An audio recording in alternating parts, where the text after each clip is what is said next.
অনেক দিন পর আজকে হঠাৎ করেই আমার বাড়িতে চলে এলো আমার ঠাকুমা আর বাবা। ওদেরকে দেখে মনে হলো যেন ছোটবেলার সেই দিনগুলো আবার ফিরে পেয়েছি। সত্যি বলতে কি, বয়স বাড়ার সাথে সাথে সবাই নিজের নিজের মতো ব্যস্ত হয়ে পড়ি। আগের মতো আর দেখা হয় না, একসাথে সময়ও কাটানো হয় না। কিন্তু আজকে হঠাৎ করেই আমার ঠাকুমা আর বাবা বাড়িতে চলে এসছে। তো ওদেরকে দরজায় দেখে আমি সত্যি খুবই আনন্দ পেয়েছিলাম, কিন্তু তার থেকেও বেশি অনেকটা অবাক হয়েছিলাম। মনে হচ্ছিল যেন আমার ছোটোবেলার দিনগুলো আবার ফিরে এসেছে। তো তারপরে সবাই মিলে গল্প করা, একসাথে খাওয়া দাওয়া, আর ঠাকুমার সাথে সেই পুরনো গল্পগুলো শুনতে শুনতে সময়টা যে কেটে গেল বুঝতেই পারিনি। এই ছোট ছোট মুহূর্তগুলোই আসলে জীবনের বড় সুখ। তো দেখো, এখন কিন্তু আমি ঠাকুমাদেরকে খেতে দিয়েছি। আসলে সকাল থেকে এত ব্যস্ত ছিলাম যে ক্যামেরাটা অন করতে পারিনি, রান্না বান্না প্রচুর কাজকর্ম ছিল। তো সবটা গুছিয়ে নিয়ে এখন একটু ফাঁকা হয়েছিলাম, আর ঠাকুমাদেরকেও খেতে দেওয়া কমপ্লিট, তাই ভাবলাম ক্যামেরাটা অন করি আর আজকের দিনটা কেমনভাবে কীভাবে কাটালাম সেটাই তোমাদের সাথে শেয়ার করি। সকাল থেকে দেখো ছাদেও আসতে পাইনি, আর গাছগুলোর কি অবস্থা হয়ে গেছে। দুদিনে রোদের এত টেম্পারেচার বেড়ে গিয়েছে যে গাছগুলো পুরো শুকিয়ে গেছে।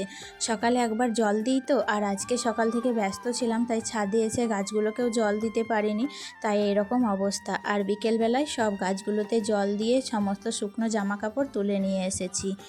আর এখন দেখো জামা কাপড়গুলো ভাঁজ করে নেব, আবার সব কিছু কমপ্লিট করে ঠাকুমারা কিন্তু বেরিয়ে যাবে। তো ওদের রওনা দিয়ে আমরাও কিন্তু আজকে একটু বাজারে যাব। সামনেই তো পয়লা বৈশাখ চলেই আসছে, বুঝতেই পারছো। পয়লা বৈশাখ উপলক্ষে কিছু কেনাকাটা তো করতেই হবে, তাই জন্য আজ আমরা একটু বেরোবো। তো আজকে ছেলের টিউশনি ছিল, তো টিউশনিটা আজকে একটু কামাই করব, কারণ ওই যে টিউশনি যদি যায় তাহলে আর জামা কাপড়টা কিনতে যাওয়া হবে না। তো সব দিক দেখতে গিয়ে কি বলো তো, একটু না একটু কিন্তু খামতি রয়েই যাচ্ছে। হয়তো টিউশনি গেলে জামা কাপড় হবে না, জামা কাপড় কিনতে গেলে টিউশনি হবে না। তো একটার জন্য একটাকে স্যাক্রিফাইস করতেই হয়। যাই হোক, এই কয়েকটা দিন একটু টিউশনিটা কামাই হচ্ছে, আমারও মনটা ভীষণ খুঁতমুত করছে, কারণ সামনেই তো ছেলের এক্সাম আছে। টিউশনি কামাই করাটা একদমই উচিত নয়, তবুও আমি কিন্তু বাড়িতে ওকে ঠিকঠাক পড়তে বসাচ্ছি। রাত্রিবেলায় যখন ফাঁকা টাইম থাকে ওকে তখন আমি ধরে ধরে সমস্তটা পড়াই। তো টিউশনি কামাই হচ্ছে, স্কুল কামাই হচ্ছে বলে যে আমি পড়াতে ফাঁকি দিচ্ছি সেটা কিন্তু না। যাই হোক, দেখো এখন তো সমস্ত জামা কাপড় গোছানো কমপ্লিট, আর নিচে থেকে কিন্তু দিদি আমাকে তাড়া দিচ্ছিল, কারণ বেলাও গড়িয়ে যাচ্ছে অনেকটা। তো ঠাকুমারাও বেরিয়ে যাবে, অনেকটা দূরের রাস্তা, আস্তে আস্তে তাদেরকেও যেতে হবে, নয়তো আবার সন্ধে লেগে যাবে। ও হঠাৎ করে বাবা আজ এসেছে, তার কারণ হচ্ছে আমার মামার বাড়িতে তো প্রচুর পরিমাণে আলু হয়। তো সেই আলু মামারা দিয়ে পাঠিয়েছিল 2 বস্তা। তো সেই আলু কিন্তু বাবারা বললো যে অতটা রাখবো না, আবার সেই গ্যাঁজ নিয়ে নেবে, নষ্ট হয়ে যাবে, তার থেকে বরং একটা তোকেই দিয়ে দিই। তাই জন্য হঠাৎ করে আমাকে আলু, বিভিন্ন রকম সবজি সমস্তটাই বাড়িতে দিতে এলো। তার সাথে বাবারও মন খারাপ করছিল বাবুকে দেখার জন্য, তো সেটাও দিয়ে গেল। আর পয়লা বৈশাখ উপলক্ষে আমার ছেলেকে টাকা দিয়ে গেল জামা কেনার জন্য। তো একই সাথে অনেক কিছু কম হলো, তাই জন্য আরও আসা। তো আমারও ভীষণ ভালোই লাগলো, অল্প একটু মুহূর্ত সবাই মিলে আনন্দ করলাম, হাসি ঠাট্টা। যাই হোক, এরকম করেই তো আত্মীয় স্বজনের বাড়ি একে অপরকে যাওয়া আসা সবটা বজায় থাকবে, তবেই কিন্তু সম্পর্কগুলো ভালো থাকবে, তাই না? তো যাই হোক, দেখো এখন জামা কাপড়গুলো একটু গুছিয়ে নেব, তারপরে কিন্তু নিচে যাব। আমাকে তখন থেকেই ডাকছে জানো তো, কিন্তু আমি দেখলাম যে কাজটা কমপ্লিট করব তারপরেই কিন্তু নিচে যাব। তাই জন্য আমার একটু দেরি হয়ে যাচ্ছে, আর এখন কিন্তু 3:30 4টে মতো বেজে গেছে। এবার আমরাও ধরো যত তাড়াতাড়ি বেরিয়ে যাব তত তাড়াতাড়ি ফিরে আসতে পারবো। তারপরে তো আমি নাইটি পরে বাইরে কোথাও বেরোই না। ফাইনালি দেখো এখন চলে যাচ্ছে ঠাকুমারা, তো আমরা সবাই মিলে কিন্তু তাদেরকে চলে এসেছি আগাতে। আসলে মনটা ভীষণই খারাপ করছে, ভালোই লাগছিল যেন। সকাল থেকে তো বাড়িতে ছিল সবাই মিলে, বেশ হাসি ঠাট্টা সবারই মধ্যে গল্প গুজব করে কিন্তু সময়টা কাটালাম। তো যাই হোক, এখন তো যাওয়ার সময় হয়ে গেছে, আর এখন ঘড়ির কাঁটাতে বাজছে তোমার 4টে মতো। তো বাবা এই যে গাড়ি চালিয়ে নিয়ে যাবে। তো খুবই অসুবিধা হচ্ছিল জানো তো টোটোতে ওঠাতে। আর এদিকে আমার শ্বশুরমশাই বলছিল সামনেই তো আমার হাজব্যান্ডের জন্মদিন, তাই জন্য বারবার করে ঠাকুমাকে থেকে যেতে বলছিল। কাল বাদ পরশু লক্ষ্মী পুজো, সেই উপলক্ষেও বলছিল থাকতে, খুবই জোর করছিল। কিন্তু বাবা আর তো নিতে আসতে পারবে না, যাওয়া আসার সমস্যা, সেই জন্য কিন্তু ঠাকুমা থাকলেন না। তো বললেন আবার পরে আবার আসবো আর কি। তো যাই হোক, আমাকেও তো রেডি হতে হবে, তাই জন্য আমি শাড়ি পরে নিয়েছি। দেখো আমি মানে গ্রাম বাড়িতে যেটুকু পরি আর কি নাইটি, তাছাড়া বাইরে কিন্তু আমি কোথাও নাইটি পরে বেরোতে মানে পছন্দ করি না, জানো তো। যতই হোক নিজের সম্মান সবসময় নিজের কাছে, মানে নিজে যতটা নিজেকে সম্মান দেব, গ্রামে হোক বা পাড়া প্রতিবেশী সবাই কিন্তু আমাকে ঠিক ততটাই সম্মান দেবে। তো আমি সবসময় কিন্তু বাইরে যখনই বেরোই আমি শাড়ি, কিংবা আমি এবার অন্যান্য কোথাও যখন যাই তখন চুড়িদার এরকমটা পরেই বেরিয়ে যাই। বেশিরভাগ মানে টিউশনি গেলাম বা কোনো দোকান গেলাম তখন কিন্তু আমি শাড়ি পরে যাই। তো যাই হোক দেখো এখন কিন্তু রেডি হচ্ছি, আর ঠাকুমারা তো চলেই গেল, তোমরা তো দেখতেই পেলে। তো ওদের চলে যাওয়াতে না ভীষণটা মনটা খারাপ করছিল, যতক্ষণ ছিল খুবই ভালো লাগছিল, একসাথে ছিলাম। তো একটুখানি সময় যাই হোক কাটালাম, বেশ ভালোই লাগলো। তারপরে ঠাকুমারা বেরিয়েও গেল, তোমরা দেখলে বাবার গাড়িতেই এসেছিল, তাই জন্য কিন্তু মানে আসতে খুব একটা অসুবিধা হয়নি, মানে টোটো ধরেই এসেছিল তো ডাইরেক্ট, আবার টোটো ধরে ডাইরেক্ট বাড়ি যাবে। তো বয়স্ক মানুষ ভীষণ মানে অসুস্থ, মানে ওঠা নামা করতে খুবই অসুবিধা। যাই হোক মানে দেখতে একবার ইচ্ছা হয়েছিল, তাই জন্য এসেছিল।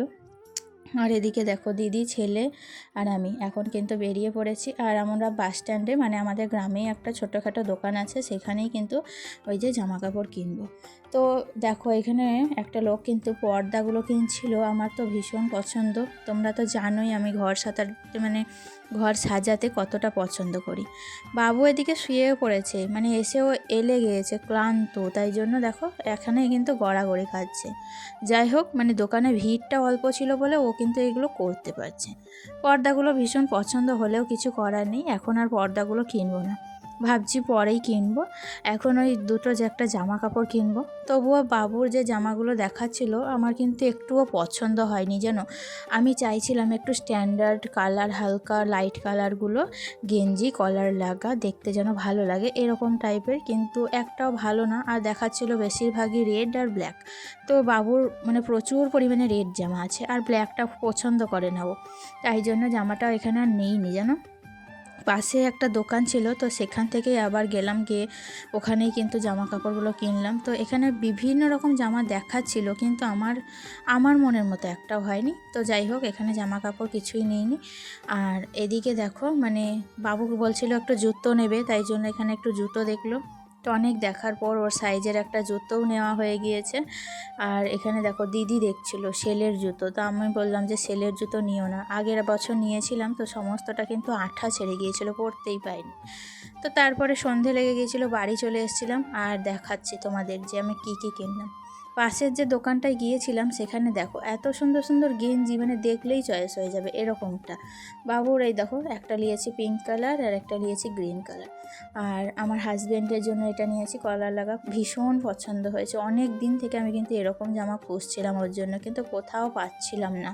তো এবার থেকে ঠিক করেছি গেঞ্জি যখনই কিনবো তখন কিন্তু এই দোকানটাতেই যাব। এত সুন্দর সুন্দর গেঞ্জি পাওয়া যাচ্ছে।